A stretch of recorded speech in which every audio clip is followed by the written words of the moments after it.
teacher Poonam, and today's our topic is types of sentences. Sentence के अलग अलग types के बारे में हम पढ़ेंगे आज. ओके.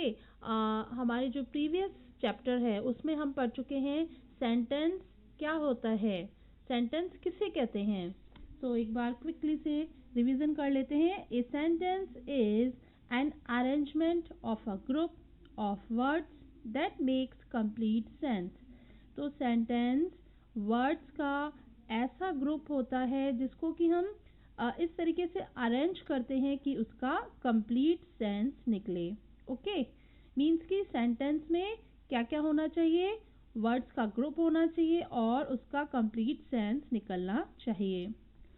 आज हम रीड करेंगे types of sentences. Let we see types of sentences. Sentences कौन कौन से टाइप्स के होते हैं. सो फर्स्ट इज असर्टिव और डिक्लेरेटिव सेंटेंस. ये भी टू टाइप्स के होते हैं, positive and negative sentence. Okay. Second type of sentence is interrogative sentence and third is imperative sentence and fourth is exclamatory sentence. Okay. Now अब हम और detail में जानेंगे कि ये सेंटेंस क्या होते हैं. फर्स्ट सेंटेंस इज असर्टिव और डिक्लेरेटिव सेंटेंसेस. तो ये क्या होते हैं आइए हम देखते हैं.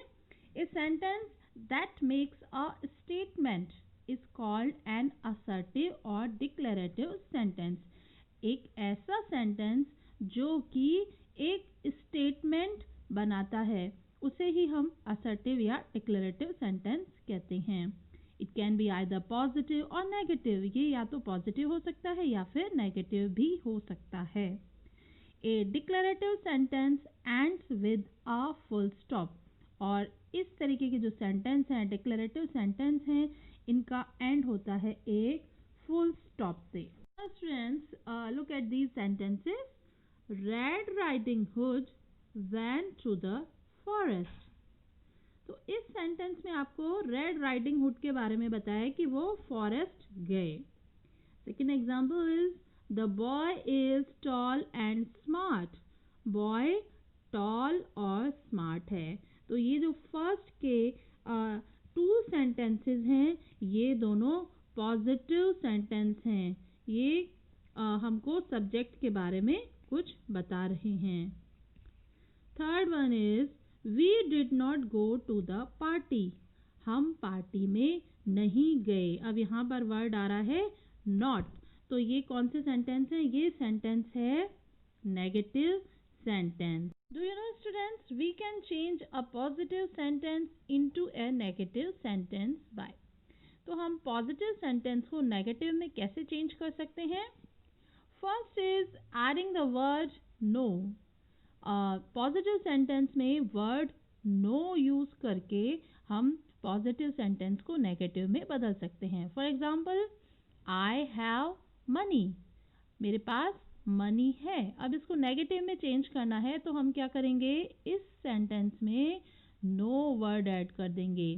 तो ये बन जाएगा negative. I have no money. Arpita has news for you. Arpita के पास तुम्हारे लिए न्यूज है. ये पॉजिटिव सेंटेंस है. अगर हमको उसको नेगेटिव में चेंज करना है तो हम क्या करेंगे, नो पुट कर देंगे सेंटेंस में. Arpita has no news for you. एक और तरीका है जिससे हम पॉजिटिव को नेगेटिव में चेंज कर सकते हैं. Placing not after is, am, are, was, were. If the positive sentence contains is, am, are, was, were. अब अगर हमारे सेंटेंस में इज, एम, आर या वॉज, वर है तो हम क्या करेंगे, उसके जस्ट बाद में हम पुट कर देंगे नॉट और पॉजिटिव से नेगेटिव बन जाएगा. For example, I am tired. इसमें हमने नॉट यूज किया एम के बाद में. I am not tired. तो ये पॉजिटिव से बन गया negative. Some more examples. Soumya is my friend. Soumya is not my friend.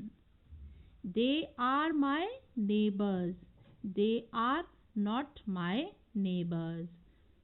Harry was my classmate. Harry was not my classmate. My cousins were in Australia.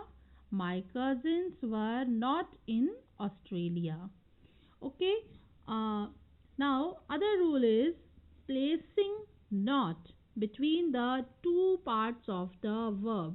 If the positive sentence contains a helping verb and a main verb.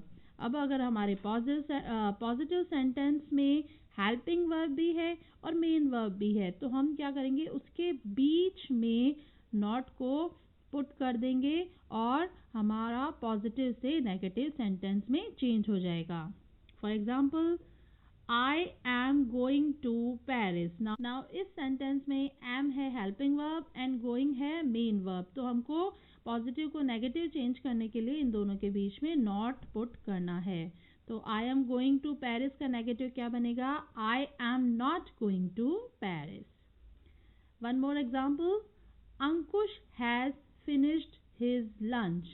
तो negative बनाने के लिए हमने has helping verb और main verb finished इनके बीच में not put किया. तो Ankush has not finished his lunch. Now एक और तरीका है जिससे हम पॉजिटिव को नेगेटिव में चेंज कर सकते हैं, वो है adding special words like do and does before not. For example, I drink tea. इसको नेगेटिव में आपको चेंज करना है तो आप क्या करेंगे? I do not drink tea. One more example. Aman plays chess. Aman does not play chess. Means कि अगर हमारा सिंपल प्रेजेंट का सेंटेंस है तो अगर फर्स्ट फॉर्म आ रही है तो हम यूज़ करेंगे डू नॉट नेगेटिव में चेंज करने के लिए, और अगर फर्स्ट फॉर्म के साथ में एस या ई एस है तो हम यूज़ करेंगे डज नॉट. तो इस तरीके से पॉजिटिव से हम नेगेटिव में चेंज कर सकते हैं. Second type of sentence is interrogative sentence. Interrogative sentence क्या होते हैं? A sentence that ask questions is called N interrogative sentence. तो जो ऐसे सेंटेंस जो हमसे क्वेश्चन पूछते हैं उन्हीं को इंटरोगेटिव सेंटेंस कहते हैं. An interrogative sentence ends with a question mark. और जो interrogative sentence है वो हमेशा question mark से ही उनका end होता है. Okay. For example, when is your birthday? तुम्हारा बर्थडे कब है? तो इस सेंटेंस में आपने देखा कि क्या हो रहा है, क्वेश्चन पुट किया जा रहा है कि आपका बर्थडे कब है, और इसके एंड में हमने क्वेश्चन मार्क भी लगाया है. One more example. Who is your best friend? आपका बेस्ट फ्रेंड कौन है? ओके. नाउ स्टूडेंट्स, हम आगे देखेंगे कि किस तरीके से डिक्लेरेटिव सेंटेंस को हम इंटरोगेटिव सेंटेंस में चेंज कर सकते हैं. लेकिन बिफोर दिस, उससे पहले हम देखेंगे कि डिफरेंट क्वेश्चन वर्ड्स और उनका क्या यूज़ है उसके बारे में हम जानेंगे. तो first question word is what. What means क्या. तो व्हाट का यूज कब किया जाता है? For asking about a thing और एन एक्शन.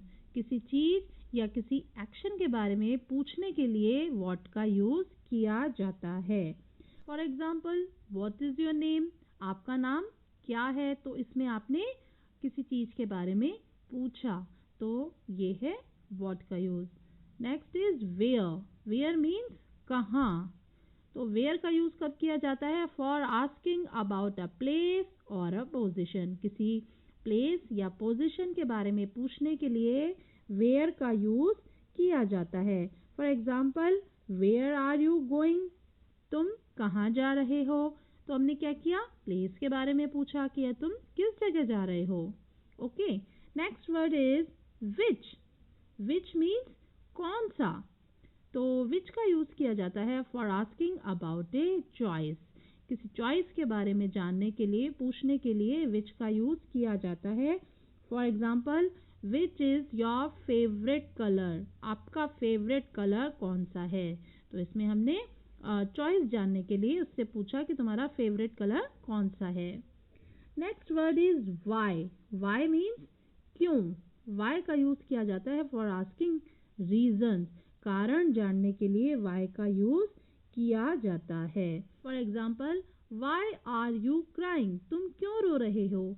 तो इस सेंटेंस में हमने ये कारण जानना चाहा कि वो व्यक्ति क्यों रो रहा है। Okay, next word is when. When means कब। तो व्हेन का यूज किया जाता है for asking about time. Time के बारे में जानने के लिए व्हेन का यूज करते हैं हम। For example, when is your birthday, तुम्हारा बर्थडे कब है। तो next word is who. Who means कौन, और हु का यूज कब किया जाता है for asking about the subject.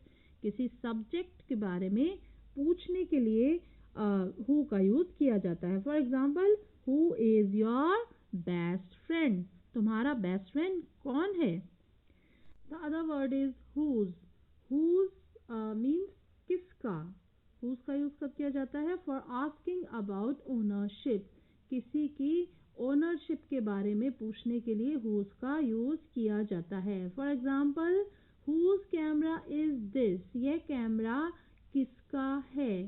तो हमने पूछा कैमरे की ओनरशिप है वो किसकी है, तो वहां पे हम यूज करेंगे whose का। Next word is whom.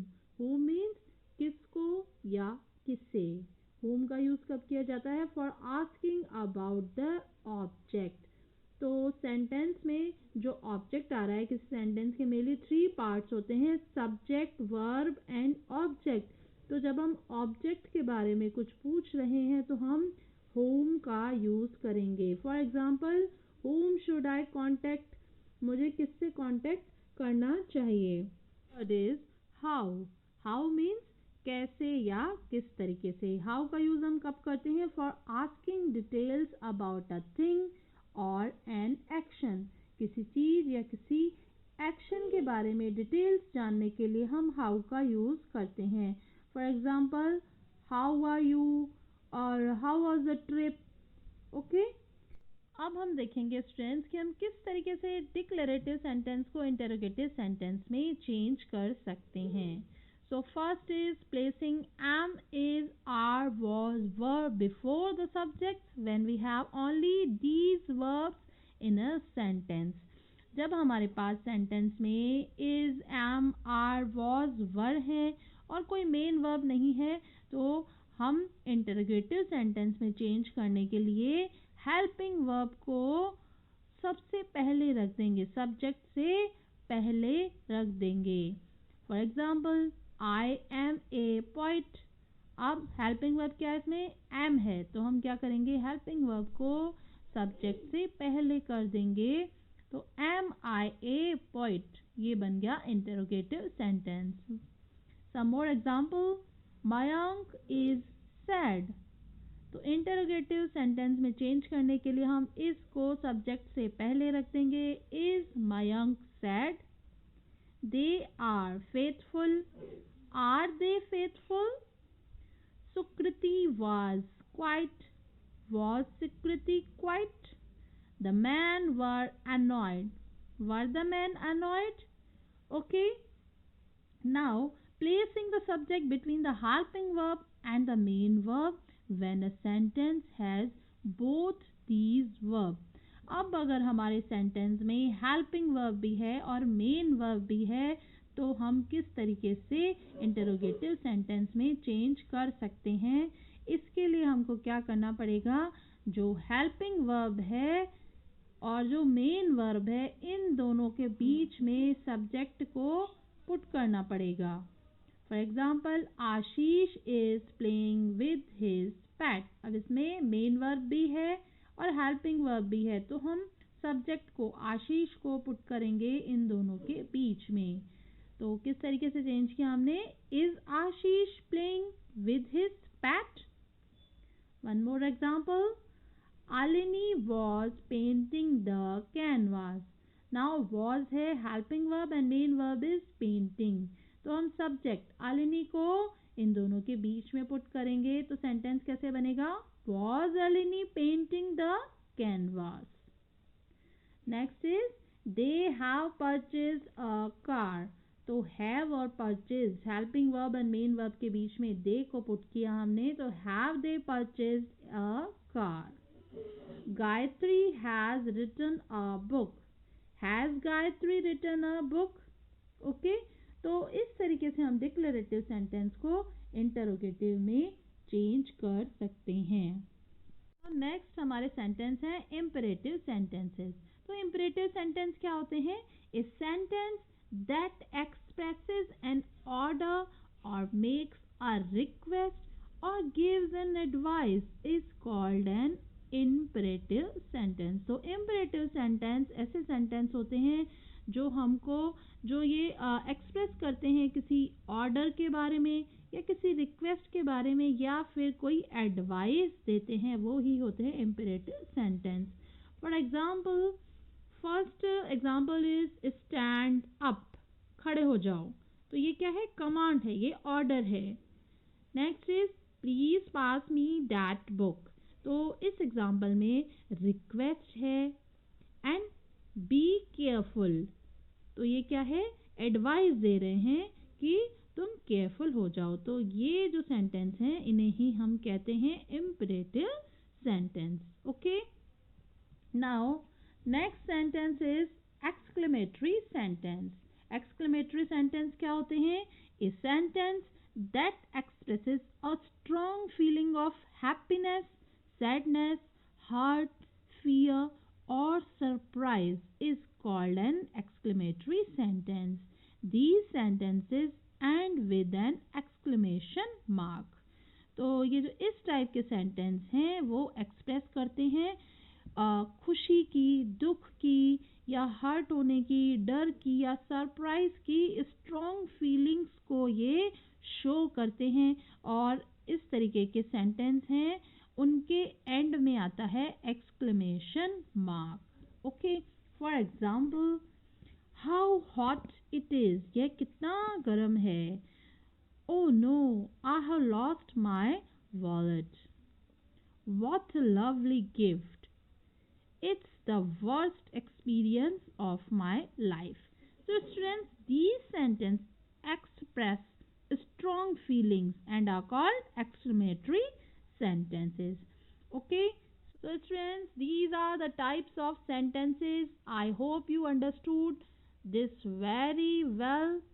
And पढ़ते रहिए और आगे बढ़ते रहिए। अगर मेरे चैनल को सब्सक्राइब नहीं किया है तो जल्दी से कर दीजिए। Okay, have a nice day.